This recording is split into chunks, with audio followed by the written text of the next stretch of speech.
October 15th, 2021. A 7-year-old boy walks into his father's penthouse office and points at the housemaid who's been cleaning his home for 3 years, crying out, "She's my real mom." Within hours, a DNA test confirms the impossible. The woman his billionaire father barely acknowledged is actually his biological mother. But here's what no one expected. This revelation doesn't just change one family. It exposes a decades-long secret that threatens to unravel everything the wealthy elite built their empire on.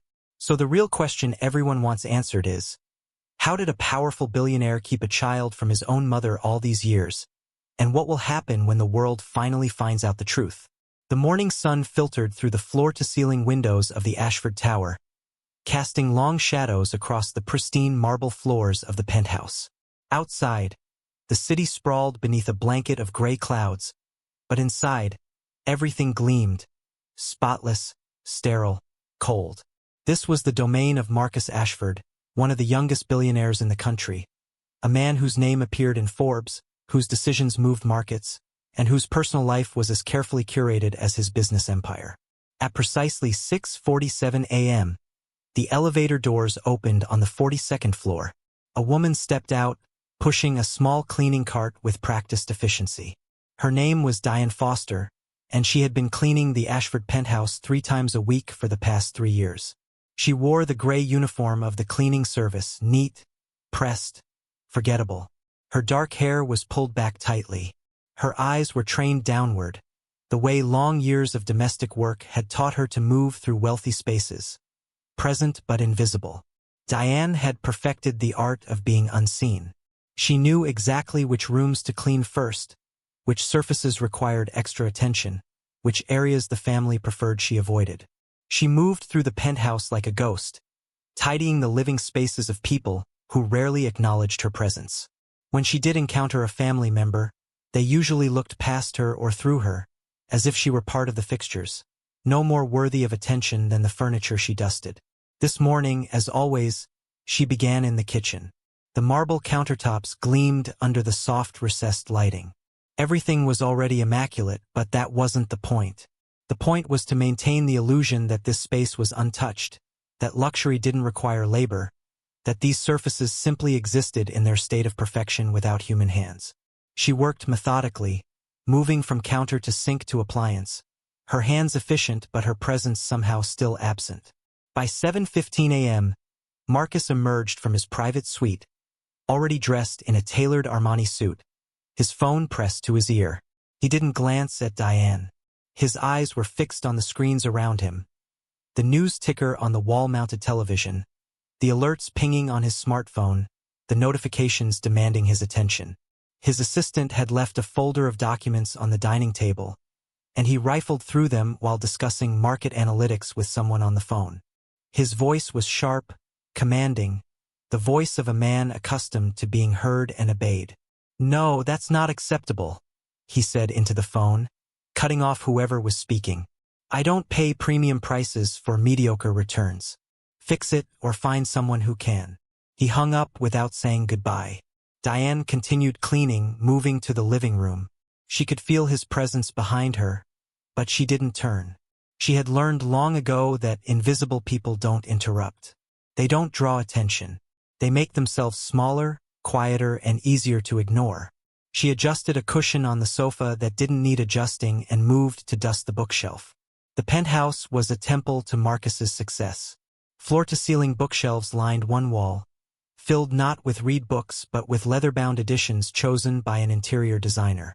Framed photographs sat on various surfaces. Marcus at charity galas, Marcus receiving awards, Marcus shaking hands with celebrities and politicians. In one corner was a recent photo of his 7-year-old son, Devin, taken at an exclusive country club. The boy's smile looked forced, his posture stiff, as if even at that young age he understood that being an Ashford child meant performing. Diane had seen Devin only a handful of times. The boy typically spent his weekdays at a prestigious boarding school and his weekends in his father's carefully managed custody arrangement. When he did visit the penthouse, he was accompanied by handlers, a nanny, a tutor, an array of professionals whose job was to ensure the child required nothing from his father beyond his presence and his name. By 9 a.m., Marcus had retreated to his office, the heavy oak doors closing behind him.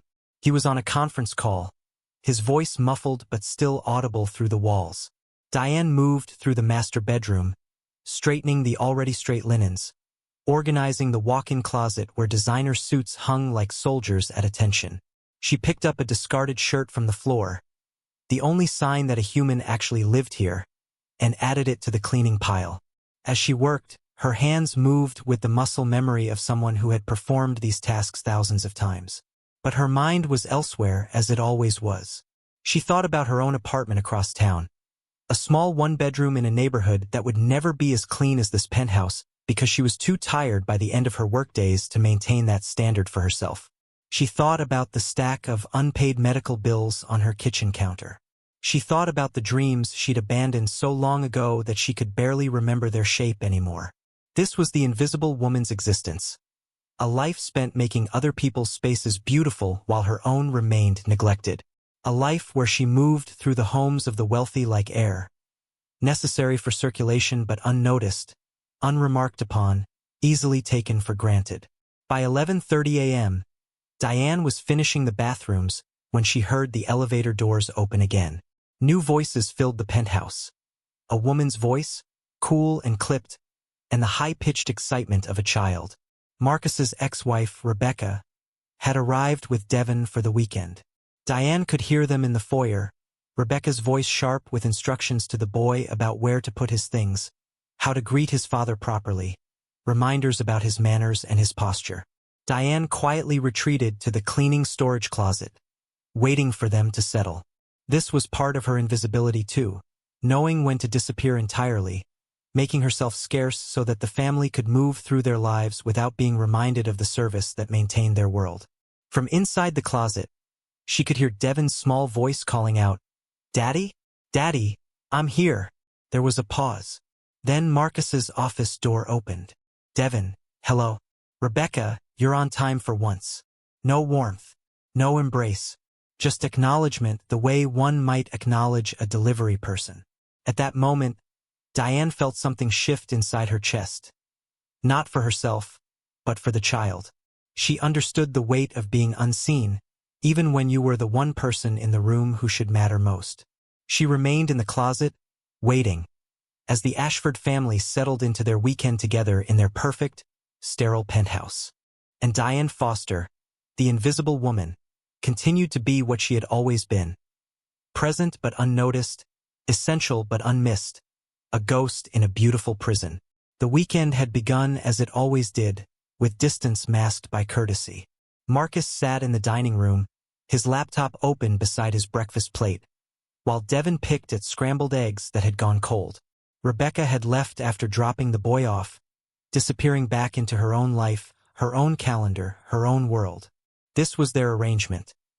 Marcus got the boy on weekends, but neither seemed quite sure what to do with the time once they were together. "How was school?" Marcus asked, not looking up from his screen. "It was okay," Devon replied quietly. "We had soccer practice on Wednesday. I scored 2 goals. "Good. That's good." Marcus typed something, his attention already drifting elsewhere. "Your tutor mentioned you're struggling with mathematics. We'll need to address that." Devon's shoulders sank. He had been excited to tell his father about the goals, imagining his dad's pride, maybe even a word of encouragement. Instead, he got an assessment of his academic deficiencies. He pushed the eggs around his plate and said nothing. By Saturday afternoon, boredom had settled over the penthouse like fog. Devon sat on the floor of the living room, surrounded by expensive toys that felt hollow and impersonal, action figures still in their boxes, a remote control car he'd played with for exactly 7 minutes before losing interest, a tablet loaded with educational apps.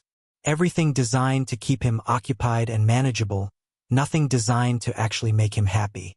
That's when the elevator doors opened, and Diane arrived for her weekly deep cleaning. She didn't expect anyone to be there on a Saturday. Usually the penthouse was empty or occupied only by Marcus, who barely acknowledged her presence. But as she pushed her cart into the foyer, she saw the small figure curled up on the sofa, staring at nothing in particular. Diane froze. The protocol was clear. When family was present, she minimized her presence even further.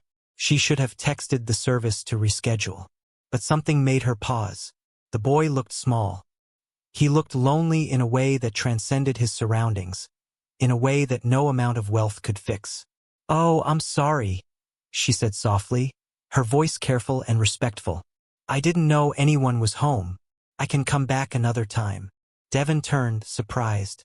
It took him a moment to process that someone had actually spoken to him, actually noticed him. The housemaid. He'd seen her before many times, but he'd never heard her voice directed at him. His father treated her like furniture, and Devin had simply followed his lead, absorbing the lesson that certain people didn't warrant acknowledgement. "No, it's okay," Devin said suddenly, sitting up. "I mean, you can stay." Diane hesitated. This wasn't protocol. But something in the boy's eyes, a desperate hunger for attention, for connection, made her nod. She began her work in the living room, arranging cushions and organizing the magazines on the coffee table. Devin watched her, fascinated by how purposefully she moved, how she seemed to know exactly where everything belonged. "What's your name?" Devin asked.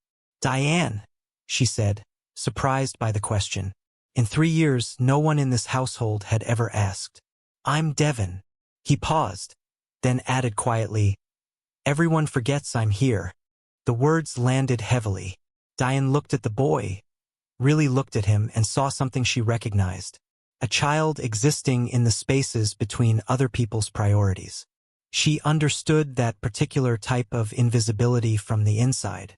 "That doesn't seem right," Diane said simply. "A person should be noticed." Something shifted in that moment. It was small, barely perceptible, but it was real. Devin felt seen for the first time in his memory. Not as an obligation, not as a responsibility, but as a person. "Do you like living here?" Devin asked. "I don't live here," Diane said, dusting a shelf with practiced care. "I clean here. I live across town, in a much smaller place." "Do you like it better?" Diane considered the question. "I like that it's mine," she said. "Even if it's small and doesn't look like this." Devin looked around at the penthouse, the floor-to-ceiling windows, the artwork selected by designers, the view of the entire city spread below them. "This doesn't feel like anyone's," he said quietly. "It feels like a place for showing off." Diane paused, cloth in hand. She turned to look at the boy, and something in her chest tightened. This child, surrounded by everything, had somehow understood something true about emptiness that many adults never grasped. "You're very wise for 7, she said. 7.5, Devin corrected, with the seriousness only a child could muster. "My birthday was last month. My dad forgot." Diane set down her clothes. Ordinarily, she didn't sit down during work hours. It wasn't professional. But she lowered herself onto the arm of the sofa, maintaining her distance but closing the gap between them slightly. "What would you have wanted?" she asked. No one had ever asked Devin this question. His birthday had been handled by Rebecca and a party planner and a carefully selected group of his peers from school. It had been scheduled, managed, and executed with efficiency. But no one had ever asked what he actually wanted. "I don't know," Devin said slowly. "Maybe someone to do something with me. Like something just for fun. Not because they had to, but because they wanted to." Over the next hour, something extraordinary happened inside the carefully controlled environment of the Ashford penthouse. A housemaid and a billionaire's son became, quite unexpectedly, companions. Diane taught Devin a card game she'd learned growing up, one that required strategy but was also genuinely fun. They played 3 rounds, and Devin won the last one legitimately, not because she let him win but because he was cleverer than she expected. When he won, he didn't celebrate with the performative enthusiasm of a child showing off. He smiled, genuinely, and said, "That was actually really fun." Diane taught him how to properly fold his bedsheets, not because she was trying to work while playing with him, but because he asked how she made everything look so perfect. She showed him the trick, the corner folds, and the precision required, and Devin proved to be a quick learner. They folded sheets together, and he asked her questions about her life, questions no one in his immediate family had ever asked. "Do you have kids?" he asked. "No," Diane said. "I always wanted to, but life had different plans." When Marcus emerged from his office around 5 p.m., he found Devin and Diane playing checkers on the kitchen counter, surrounded by the remnants of a snack Diane had prepared. For a moment, the billionaire's face flickered with something. Confusion, perhaps displeasure at this deviation from the established order. But before he could speak, Devin looked up at Diane, then back at his father and said with complete clarity, "Dad, Diane is actually really cool. Can she come more often?" The question hung in the air between them. Marcus's jaw tightened. He didn't understand what had transpired during his absence. He didn't understand why his son was looking at the housemaid with genuine affection, or why the housemaid was looking at his son with the kind of tenderness that seemed entirely outside the scope of her job description. "Diane is here to clean," Marcus said coldly, "not to socialize." But Devin wasn't finished. He had tasted something real, and he wasn't going to let it disappear without protest. "She's the only person who's asked me what I actually want," he said, his voice small but firm. "Ever." Diane didn't look at Marcus. She was focused entirely on Devin and the expression on her face. A mixture of protectiveness and something deeper, something that transcended the logic of their positions, suggested that she had received something in return. A moment of genuine human connection in a life spent being invisible. The seed of something extraordinary had been planted. Neither of them knew it yet, but the distance between them, marked by class and circumstance and social hierarchy, had somehow become irrelevant in the space of a single afternoon. The following week began with an undercurrent of tension that no one explicitly acknowledged. Marcus had made his disapproval clear without saying much at all.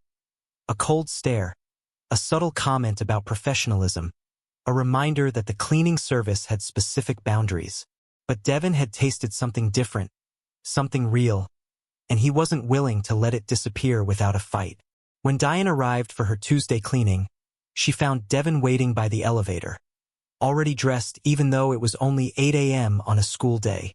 "Hi, Diane," he said, his voice cautious but hopeful. "Can you help me with something?" What he didn't mention was that his father had explicitly instructed him to focus on schoolwork and not to distract the cleaning staff. Marcus had been explicit. The housemaid was here to work, not to be a friend. The message was clear, the boundary newly drawn.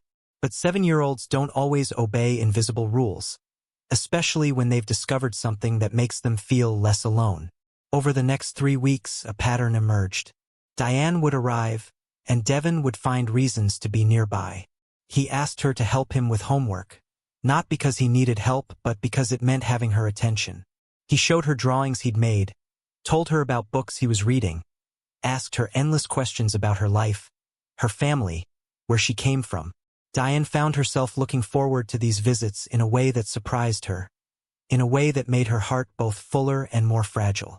But the cost of this connection became apparent quickly. The cleaning service manager called Diane into the office on a Thursday afternoon. She sat across from him, her hands folded nervously in her lap, and listened as he explained that there had been a complaint. Marcus Ashford had called directly, expressing his concerns that Diane was becoming too familiar with his son, that she was crossing professional boundaries, that he would require a different cleaner if this behavior continued. "He's a powerful client," the manager said, not unkindly. "One of our biggest. We need to keep him happy. I'm going to have to reassign you." Diane felt something break inside her chest.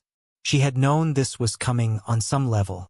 She had known that invisible people don't get to have connections that reach upward through the hierarchy. She had known that caring about someone outside her station was a luxury she couldn't afford. But she asked anyway, "When?" "Starting next week." "I'm sorry, Diane. You're a good worker. It's just complicated." That weekend, when Devin asked his father why Diane wouldn't be coming anymore, Marcus was clinical and unapologetic. "She works for a cleaning service. She was becoming too attached to you. It was inappropriate. We'll have someone new starting Monday." "But she didn't do anything wrong," Devin protested, his voice small and confused. "The decision is made." Devin cried that night, quietly, in his bed.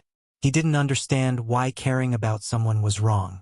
He didn't understand why Diane, who had been kind to him when no one else had, was being punished for it. But that Monday morning, when the new cleaner arrived, a man named Curtis who was professional, efficient, and entirely indifferent to Devin's existence. Something changed in the boy. He withdrew. He stopped asking questions. He went through his days with a quiet resignation that broke Diane's heart when she heard about it through a chance encounter at a grocery store near her apartment. She had run into Rebecca, Devin's mother, who mentioned almost casually that Devin had become withdrawn and uncommunicative since the change in housekeeping. Rebecca seemed baffled by it, as if a child's emotional state were a mysterious puzzle rather than a direct consequence of removing something meaningful from his life. Diane couldn't help herself. She asked carefully, "How is he, really?" Rebecca looked at her with mild confusion, as if trying to place her. Then recognition flickered. "Oh, the cleaner. Yes, well, Marcus said you were becoming too involved. These boundaries are important, I suppose. Keeps things professional." Professional.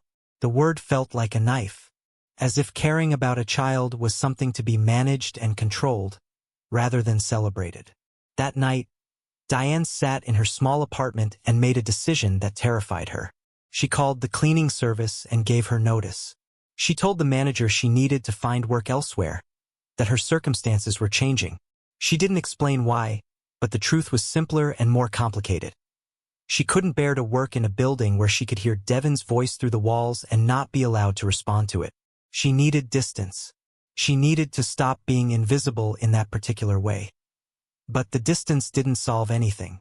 In fact, it made things worse. 2 weeks after Diane left the service, Marcus received a call from Devin's school. His son had hit another student during recess and was currently sitting in the principal's office. When Marcus picked him up, Devin's face was blank, shuddered.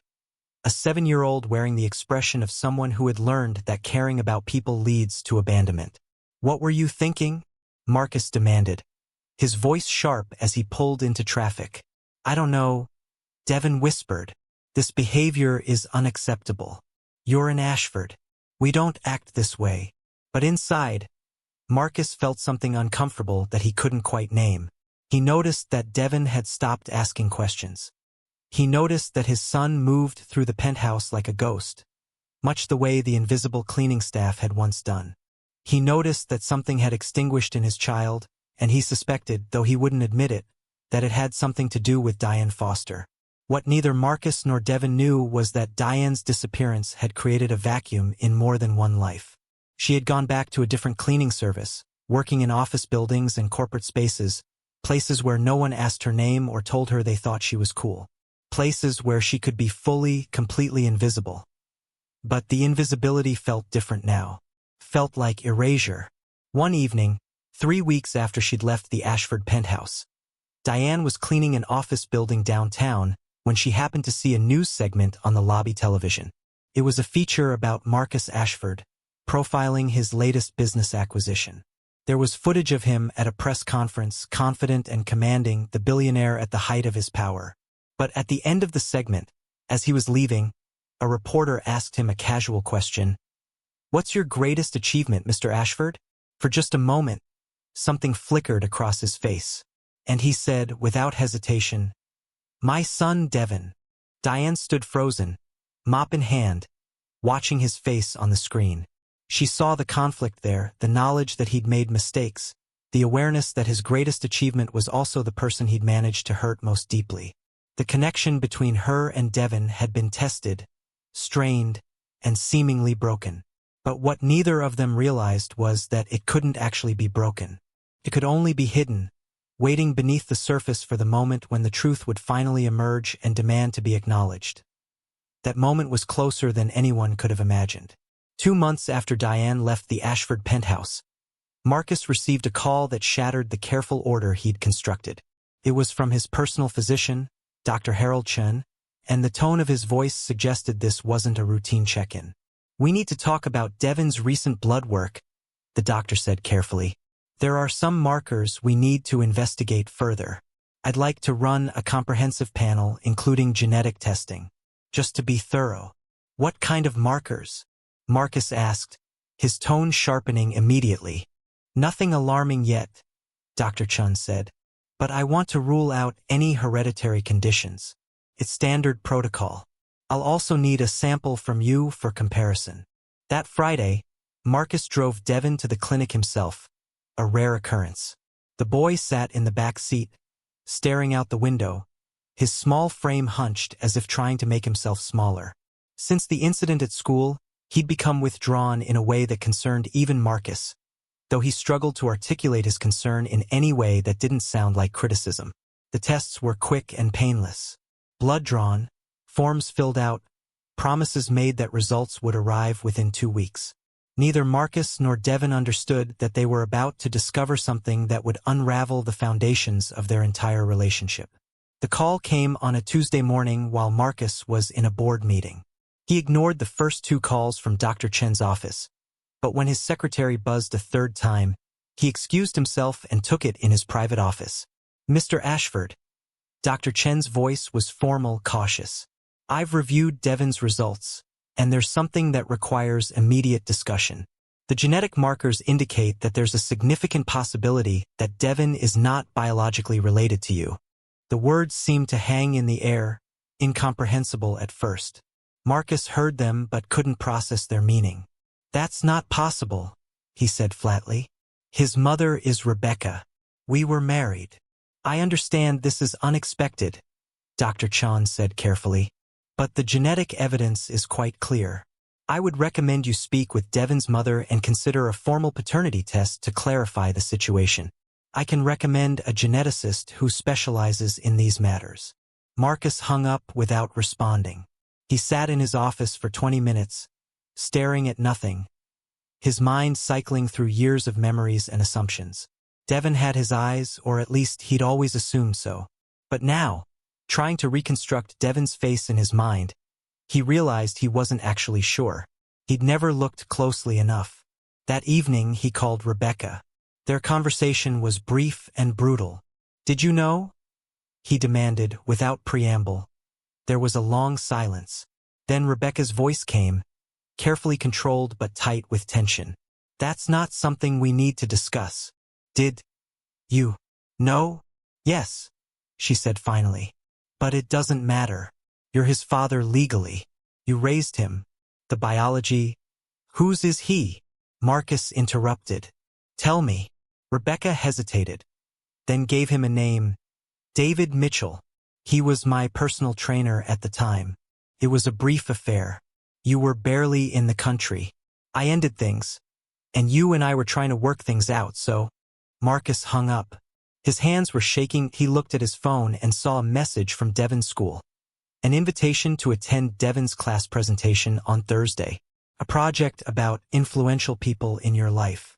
Devin's teacher noted that Devin had chosen to focus on someone unexpected and wanted his father to be present. Thursday came like a sentence.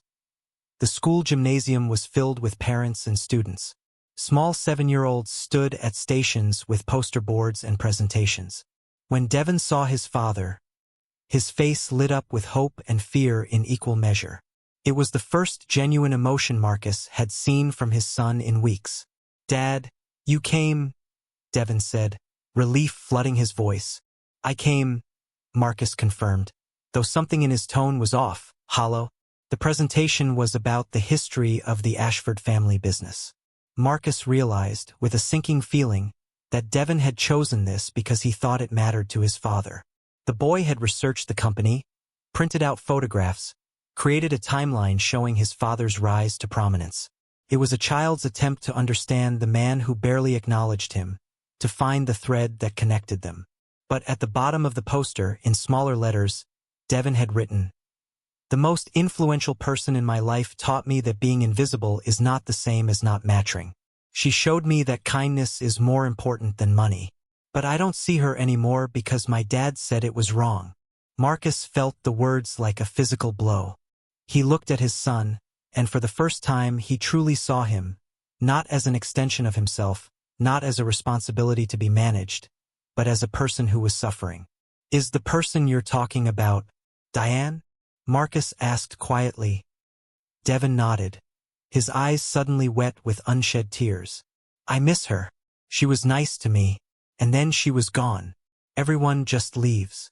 That night, Marcus sat alone in his penthouse office and made a decision that terrified him. He called his lawyer and asked about what would happen if the paternity was contested, if it became public that Devon wasn't biologically his son. The answer was complex and troubling. Custody arrangements could be challenged. His claims to parenthood could be questioned. Everything could become a legal nightmare. But there was another option, one that his lawyer mentioned almost casually. If Devon wished to remain his son, they could formalize it through adoption. He could legally claim the boy as his own, regardless of biology, making him undeniably and forever his son. The irony wasn't lost on Marcus. He had spent 7 years dismissing Diane as invisible, unworthy, a temporary fixture in his life. But she had seen his son when he couldn't. She had shown Devon kindness when everyone else, including his own father, had treated him as an obligation. And now, facing the possibility of losing Devon entirely, Marcus understood that the boy had never really been his in the way that mattered. Devon belonged to whoever had actually loved him. The next morning, Marcus did something he hadn't done in months. He drove to the office building where he knew Diane worked. He had found her through the cleaning service records, tracing her to her new assignment. He didn't have a plan. He didn't know what he would say. When he found her in the basement break room, the invisibility was complete now, relegated to the spaces no one else entered. He stood in the doorway and simply said, "We need to talk about Devon." Diane froze, a coffee cup halfway to her lips. Her eyes widened, and for a moment, nothing else in the world mattered except the two of them standing on opposite sides of a room that suddenly felt very small. "Devon loves you," Marcus said, his voice breaking slightly. "And I took that away from him. From both of you." The words hung between them, honest and raw and terrifying in their implications. "I don't understand," Diane said slowly. "Neither do I," Marcus admitted. "But I think it's time we figured it out." The break room fell silent. Diane set down her coffee cup with trembling hands. She looked at Marcus, really looked at him, and saw a man who had finally stopped hiding behind his carefully constructed walls. "What about Devon?" she asked carefully, already knowing the answer was more complex than his words suggested. "He's not biologically mine," Marcus said, the admission seeming to cost him something. "His mother. There was an affair. Years ago. But that doesn't change the fact that he's my son. It doesn't change that I failed him. And I failed you by separating you when you were the only person making him happy." Diane felt the ground shift beneath her. Everything suddenly made sense. Devon's intensity, his hunger for connection, the way he'd looked at her that first afternoon with such desperate hope. She had thought it was simply a lonely child seeking attention. But there was something deeper in her response to him, something she had attributed to empathy but might have been something else entirely. "I need to tell you something," she said quietly, "and I need you to listen without interrupting." Over the next 30 minutes, Diane told Marcus a story he didn't know. She told him about a relationship that had happened 7 years ago, a personal trainer who had seemed kind and attentive, a brief affair that had resulted in a pregnancy. She told him about the pressure she'd faced, pressure from the man's family, pressure from her own circumstances, to give up the child. She told him about signing papers she barely understood, about being told it was what was best, about walking away from her own son because she had nothing to offer him but poverty and struggle. "I didn't know where he ended up," she said, her voice breaking. "I wasn't allowed to know. It was a closed adoption. I let him go." Marcus felt something shift in his understanding of the entire situation. He looked at this woman, invisible, overlooked, relegated to cleaning the homes of the wealthy, and realized she had been carrying this loss for 7 years. She had been grieving her own son, and then, by chance or fate, that son had been placed in his home, and she had recognized something in him that transcended memory or logic. "When I saw Devon that first time," Diane continued, "I didn't know consciously, but something in him called to something in me. Something I didn't even realize I was missing." "Did you know?" Marcus asked. When you started spending time with him, did you figure it out? Diane shook her head. Not until you described the timeline. But I think on some level my body knew. A mother knows Mr. Ashford, even if she spent 7 years trying to forget. Marcus had made arrangements before coming to find her. He had called his lawyer, his publicist, and his ex-wife. He had made decisions that would alter the course of all their lives. But he hadn't anticipated this, the revelation that would explain everything and make everything simultaneously more complicated. I want to make this right, he said. But first I need Devon to understand the truth. And I need your permission to tell him. That Saturday morning, Marcus brought Devon to his office in the Ashford Tower. The boy had been confused by the summons, uncertain whether this meant he'd done something wrong. He was still in that delicate state where good things and bad things seemed equally likely to strike at any moment. Marcus sat behind his desk, or rather, he left it and sat in a chair across from his son, closing the distance between them physically as well as emotionally. He had never been comfortable with vulnerability, but he was about to become very acquainted with it. I need to tell you something, Marcus began. And it's going to be complicated and strange, but I need you to listen, and I need you to know that everything I'm about to say is true. He told Devon about the DNA test. He told him about Rebecca and David Mitchell. He told him that the biology connecting them was different from what they'd thought. But before Devon could fully process the shock of that revelation, Marcus said something that changed everything. And Devon, I've learned something else. Something that explains why you and Diane felt so connected to each other. Something that means she's not just someone who was kind to you. She's your biological mother. Devon's mind couldn't quite grasp the words at first. He stared at his father with wide eyes. What? Diane gave you up when you were born, Marcus explained gently. She was in a difficult situation, and she made a choice she thought was best for you at the time. But she never stopped being your mother. She was always your mother. And when you met her, even though neither of you understood it consciously, you recognized each other. She knew, Devon asked, his voice small and uncertain. That whole time, she knew? No, Marcus said firmly. Not at first. But I think she figured it out. And what she did, connecting with you, showing you kindness, seeing you when no one else was looking, that was her doing what mothers do. It was instinct. The boy sat in stunned silence. Then, slowly, his face crumpled. He began to cry. Not angry tears, but the tears of a child who suddenly understood that he had been wanted all along, that the connection he'd felt was real and meaningful in a way that transcended the circumstances. Is she coming back? Devon asked. Is she going to live with us? I don't know yet, Marcus said honestly. That's her decision. But I want to talk to her. And if she's willing, I want you to have a relationship with her. A real one. Not something hidden or controlled. The real thing. 2 days later, there was a press conference. The Ashford media team had coordinated with the major outlets. Marcus stood at the podium with Devon beside him, and he told the world the truth. He explained that through medical testing, it had been discovered that Devon was not his biological child. But he wanted to be absolutely clear. Devon is my son in every way that matters. I am his legal father, and I will always be his father. But I'm also here today because I need to correct a grave injustice. He introduced Diane Foster, who walked onto the stage with visible reluctance, and used to being the center of attention, and used to being anything but invisible. This woman is Devon's biological mother, Marcus continued. 7 years ago, she was placed in an impossible situation and made a choice she thought was best. She has since worked in my home, and I shamefully treated her as an invisible service worker when she was, in fact, the biological mother of my child. My son recognized her.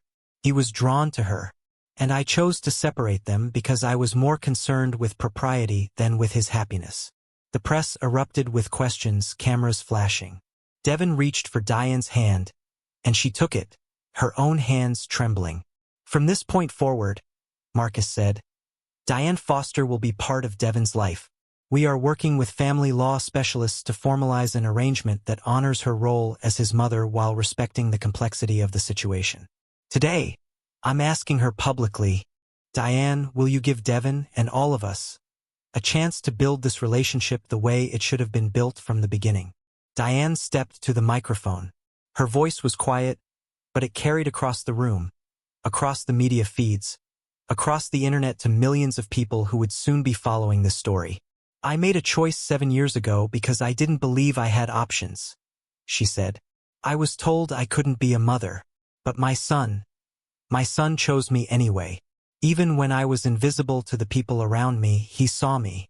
And I would like nothing more than to see him, to know him, to be his mother if he'll have me. She looked at Devin, and the boy threw his arms around her. The entire room seemed to hold its breath. At that moment, an invisible woman became visible. A secret became public. And a family that shouldn't have existed began to form itself in the light of truth. 6 months after the press conference, the Ashford penthouse had changed in ways that couldn't be measured in square footage or market value. The sterile perfection had been disrupted by the presence of lived life. There were drawings on the refrigerator, Devin's artwork, hung without irony or apology. There were plants in corners, softening the stark lines of modern architecture. There was laughter, actual laughter, echoing through spaces that had once been silent except for the hum of expensive air conditioning. Diane Foster had moved into a guest suite on the 39th floor. Not as staff but as family. The adjustment had been awkward at first. She still sometimes moved with the habits of invisibility, still sometimes apologized for taking up space. But Devin had a way of calling her back to reality. "Mom, come sit with us," he would say, as if it were the most natural thing in the world, as if she had always belonged there. The legal papers had been finalized 3 months prior.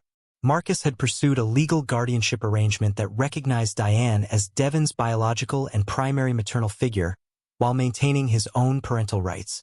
It was unconventional, complicated, and exactly what they all needed. But the most significant changes happened quietly, away from the cameras and headlines that had eventually faded as new scandals replaced theirs in the news cycle. Devin's behavioral changes were the first visible indicator that something fundamental had shifted. Within weeks of Diane's presence becoming permanent, his teachers reported improvements. He was participating in class, asking questions, showing genuine curiosity about the world. The withdrawn, angry child had been replaced by a boy who engaged with life instead of retreating from it. He still had moments of grief, moments when he grappled with the fact that his understanding of his own identity had been overturned, but he also had someone to process that grief with. Diane had taken a leave from her cleaning positions. Marcus had offered financial support, but she had declined the offer of dependency. Instead, she had enrolled in night classes to pursue a nursing degree, something she had abandoned 20 years earlier when life had intervened. She was 45 years old, starting over from the ground floor, and she was doing it without shame. "I don't want to be invisible anymore," she had told Marcus simply. "Not for Devin. Not for myself." The changes at Ashford Corporation were subtler but ultimately more significant. Within months of the press conference, the company faced internal pressure to reevaluate its corporate practices. Employees began asking questions about who cleaned their offices, who catered their meetings, who maintained the infrastructure of their success. The narrative of invisibility, once accepted as simply the way the world worked, suddenly became uncomfortable. Marcus created a new initiative, the Ashford Foundation for Domestic Workers' Rights. It began modestly, offering educational grants and legal resources to service workers. But it expanded quickly, driven by something that Marcus experienced as genuine moral reckoning, and by the practical reality that his son and his son's mother were now watching him closely, assessing whether he truly understood what he had learned. Diane became an unlikely advocate. She gave interviews not as a celebrity but as a person with lived experience. She talked about the invisibility, the exploitation, the systems that made it easy to overlook human beings. She talked about her own journey, not as inspiration porn, but as evidence of what was possible when barriers were removed. "I'm not special," she said in one particularly powerful interview. "I'm not extraordinary. I'm just someone who was given a chance. The question is, why should it take a biological connection to your child to make a wealthy man care about your humanity?" The interview went viral. It sparked conversations about class, labor, dignity, and the ways systems of privilege normalize the exploitation of invisible people. A year after the press conference, Rebecca reached out to Marcus. Their conversation was the first genuine exchange they'd had in years. She wanted to know Devin. She wanted to understand the family that had formed without her. And she wanted to apologize, not because she was trying to fix things, but because she had finally understood the weight of the lies she had told, the choices she had made that had reverberated through everyone's lives. Devin was hesitant about meeting his biological father, David Mitchell. It was Marcus who encouraged him, who created space for that relationship to exist, who understood that complexity and multiple truths could coexist. David turned out to be a complicated person. Not a villain, but a man who had made his own choices and lived with the consequences. He had never known he had a son. When he found out, he wept. The family that formed was strange and beautiful and nothing like the traditional nuclear model. There was Marcus, legally and emotionally Devin's father. There was Diane, biologically and now legally his mother. There was Rebecca, who had carried him and given birth to him but had not raised him. There was David, who had contributed to his existence and now wanted to know him. And there was Devin, at the center of it all, learning that family wasn't a single story but a collection of stories. All true, all complicated, all valid. 2 years after that fateful afternoon when Devin and Diane first connected over a card game, life had settled into a new rhythm. The penthouse was no longer a showcase but a home. Devin attended a different school. One he had chosen, one where he thrived. Diane had completed her nursing degree and was working at a community health clinic in an underserved neighborhood. She was visible now, but she chose what she was visible for. One evening, as the three of them sat together on the balcony overlooking the city, Devin asked a question that captured something essential. "Do you think this would have happened if you had known who I was?" he asked Diane. "Like, if you had known I was your son from the beginning, would you have still chosen to be my friend?" Diane considered the question carefully. "I don't know," she said honestly. "Maybe I would have been too scared. Maybe I would have felt too much pressure. Or maybe I would have known you even more certainly."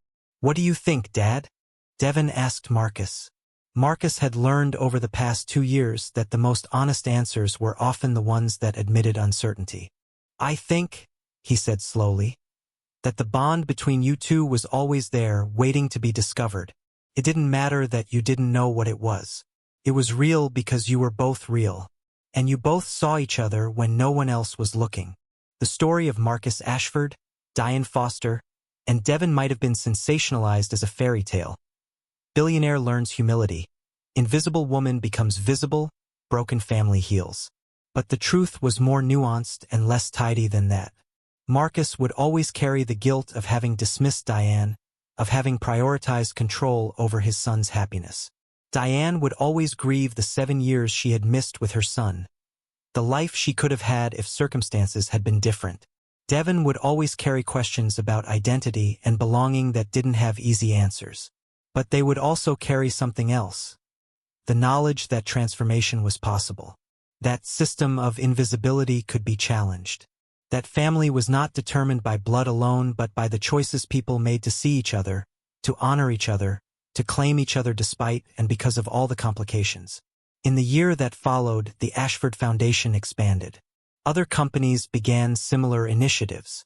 Laws began to change. It wasn't a revolution, but it was a beginning. And in a city of millions of invisible people, 3 people who had learned to see each other stood as quiet evidence that another way was possible.